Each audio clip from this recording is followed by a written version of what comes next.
안녕하세요, 모니카 성현입니다. 오늘 이 시간에는 차량에 대한 고질병에 대해서 이야기해 보려고 합니다. 오늘 무려 세 번째 고질병 시간인데요, 오늘 이야기해 볼 차량 같은 경우는 편의 장비가 굉장히 우수한 차량이기도 합니다. 웬만한 중중형급 차량보다도 옵션이 좋고 내부 공간도 의외로 넓은 사회 연픽으로 가장 많이 픽을 하고 계시는 차량이기도 한데요, 추가적인 이야기를 덧붙이자면 서울 시내에서 운전하기 제일 좋은 차, 주차할 때 가장 편리한 차, 바로 경차 중에 왕 올류 모닝 차량입니다. 그러면 오늘 올류 모닝에 대한 고질병 과 결함에 대해서 낱낱이 한번 알아보는 시간을 가져보도록 해볼 거고요. 현재 올류모닝 차량을 운영 중에 있으신 오너분들, 또 올류모닝을 구매하고자 하시는 우리 고객님들에게 굉장히 큰 유익한 시간이 될 수 있도록 만들도록 하겠습니다. 자, 그러면 오늘 올류모닝 차량 고질병에 대해서 시작해보도록 해볼게요. 올류모닝 첫 번째 고질병, 귀뚜라미 소리입니다. 흔히 올류모닝과 레이에 많이 나오는 귀뚜라미 소리랑 비슷한 소음인데요,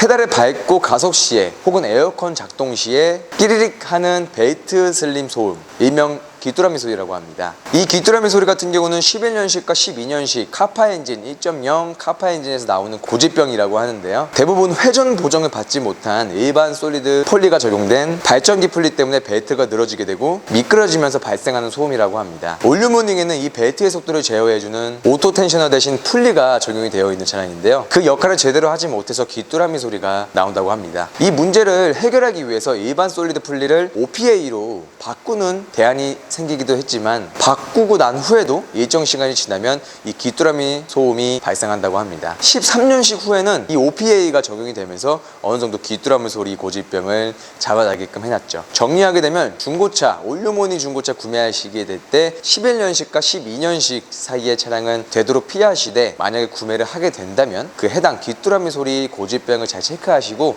구매를 하시면 이 피해를 방지할 수 있을 것 같습니다. 올류모닝 두 번째 고질병, 연료장치 관련 결함입니다. 18년 4월 국토교통부 조사 결과에 따르게 되면 올류모닝과 레이 차량이 약 19만 대가 화재 위험 발생이 있다고 발표했습니다. 레벨링 및 연료호스 재지 불량으로 장기간 사용 시 복합적으로 간헐적으로 호스에 균열이 생기고 나아가서 화재로 이어질 가능성이 생길 수 있다 라는 조사 결과였습니다. 이에 모닝과 레이는 기아자동차에서 리콜을 시행했지만, 내가 구매하고자 하는 레이와 올류모닝 차량이 이 리콜을 과연 받은 차량인지에 대해서도 꼭 체크를 하시고 구매 절차를 밟으시는 것을 추천드릴 수 있을 것 같습니다. 그렇지 않으면 내 차가 불이 나거나 내 돈 주고 또 정비를 할 수 있는 그런 현상이 나올 수 있겠죠. 올류모닝 세 번째 고질병, PCV 밸브 관련 결함입니다. PCV 밸브는 엔진 연소로 발생하는 블루바이 가스를 환원하도록 제어하는 장치로, 모닝의 PCV 밸브 니들이 내구성이 약한 플라스틱이라 문제가 되고 있습니다. 플라스틱이니 당연히 내구성이 약하다 보니까 쉽게 마모가 되고, 엔진 오일이 연료와 함께 혼합이 돼서 연소가 되고 흰색 가스를 배출하게 되는 배견 현상을 나오게 하는 고질병인데요, 이러한 부분도 마찬가지로 기아자동차에서 올류모닝에 대한 리콜을 시행했습니다.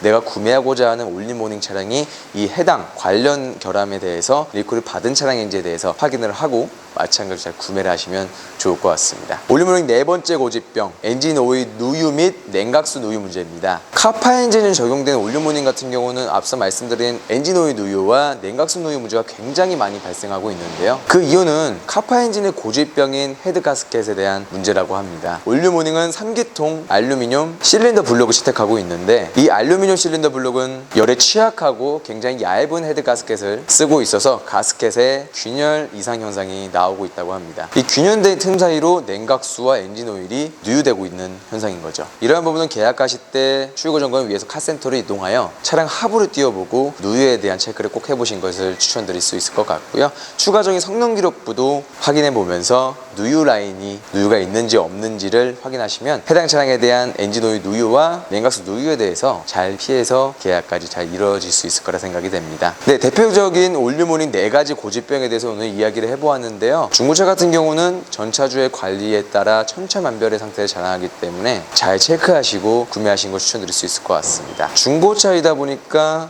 신차와 같은 상태는 자랑하기는 힘들지만, 어느 정도 내가 알고 있고 이러한 정보를 통해서 차량 구매에 도움이 받을 수 있다면 적어도 내 돈 주고 내 차를 정비하는 일은 많이 없을 것 같습니다. 잘 사면 굉장히 좋은 경제활동인 중고차 구매, 잘못 사게 되면 엄청난 경제적 손실이 일어날 수 있는 중고차 구매. 잘 공부하고 알고 있다면 이런 일은 없을 거라 생각이 될 것 같습니다.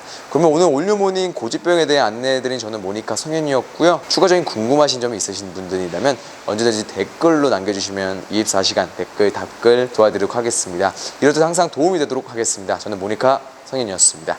감사합니다.